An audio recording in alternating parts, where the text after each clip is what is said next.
Welcome! In this video on World War II, we will look at the campaign of 1943 going into 1944. In 1943, on the Eastern Front, the Russians begin an advance after the Battle of Stalingrad. One of those major, if not the major, turning point of the Second World War had the Russians pushing against the Germans. But after several battles, they had a bulge or salient in their lines, which the Russians recognized as a perfect potential for counterattack. This German counterattack, this German failed counterattack against Russia is called the Battle of Kursk in July of 1943. The Russians recognized this would be the spot of the German attack, and so they laid trench and mines and infantry in depth right at the spot of the attack, and they held massive tanks in reserve way behind the lines to prepare for a counterattack. Now, the Germans unleashed their new Tiger and Panther tanks, which were of a much heavier grade than most anything the world had seen, and would be very successful, except for the fact that the Russians saw this coming. And so this is one of the few times you've had a major tank against tank battle, because typically with blitzkrieg you want to choose a weak spot and break through, which is what the Germans were trying to do, but the Russians in advance saw this. So the Germans threw their heavy armored panzered tank reserves into this battle and were very slow in punching through the line because of the stout Russian defenses.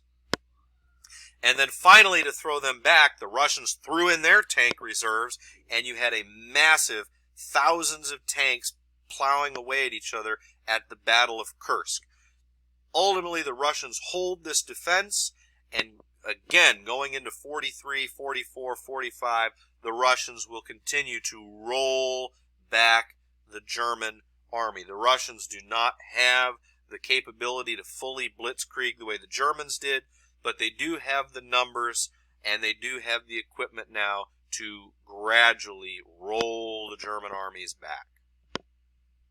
On the Western Front, you had the fall of Tunis in May of 1943. The Germans poured a bunch more troops to help defend the Africa Corps in its last days, but between the British pushing out of Egypt and through Libya, and between the Americans who'd landed on Operation Torch on North Africa, they crushed the Germans finally at Tunis, who withdrew many of their troops back to Italy and to the island of Sicily.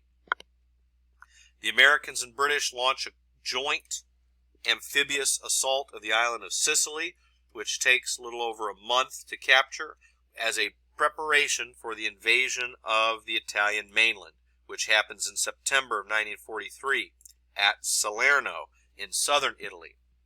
With the invasion of mainland Italy, the king, in a way, tricks Mussolini into resigning, and Mussolini is placed under house arrest by the Italian government, and Italy surrenders to the Allies. But the Allies didn't see this coming, and so the Germans as the Italian troops all throw down their weapons, welcoming the Allies, Nazi troops from Germany rush into Italy and take up all the defensive positions, using the railroads to get to southern Italy quickly, and they use defensive lines and the mountainous Italian terrain to basically stop the Allies near the beaches of Salerno. Even though Italy had surrendered, Germany now treats even Italy as a conquered province.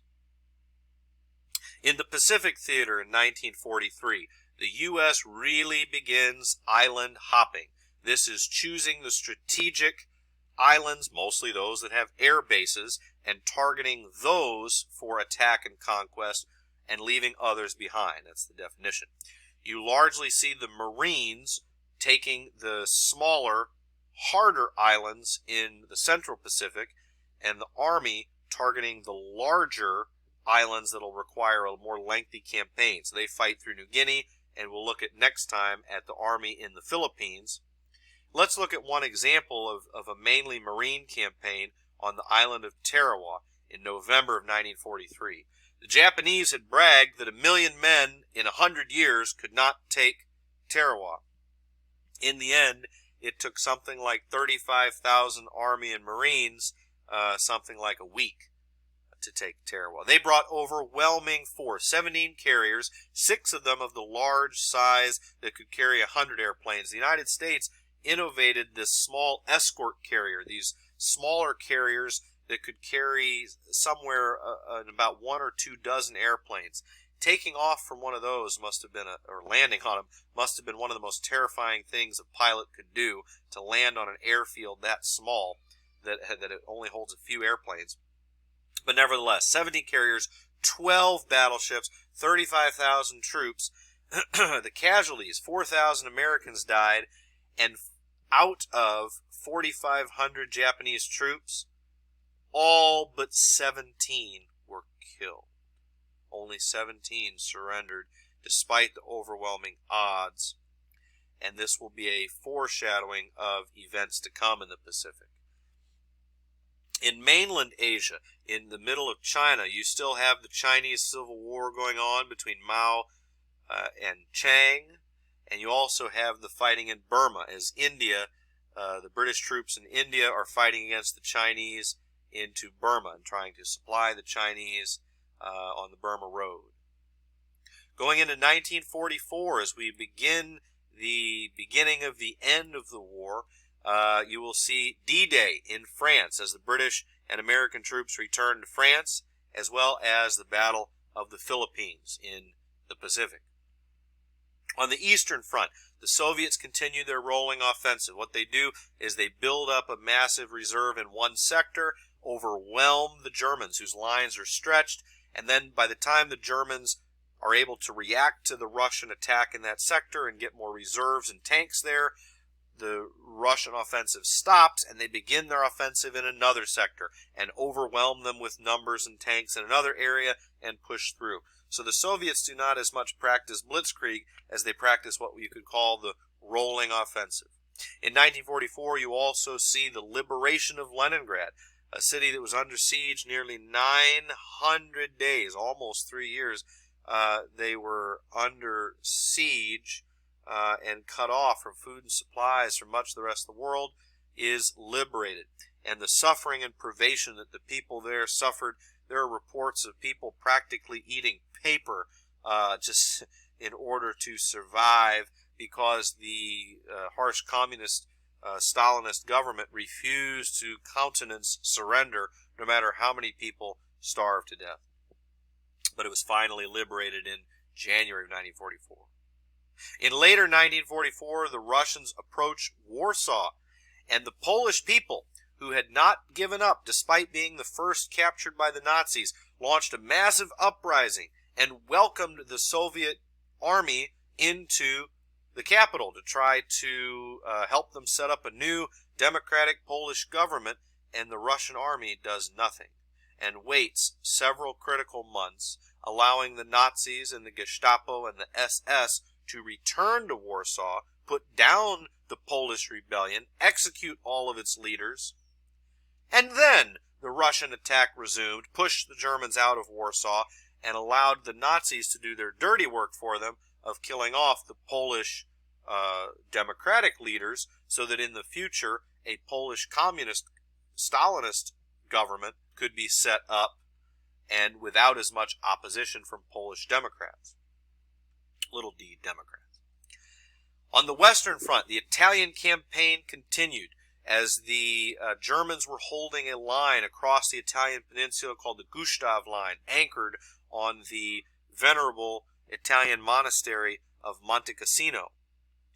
The Allies, the Americans in particular, launched another amphibious assault at Anzio, north of the German lines, cutting them off from behind, so the Germans withdraw and they leave Rome without a fight.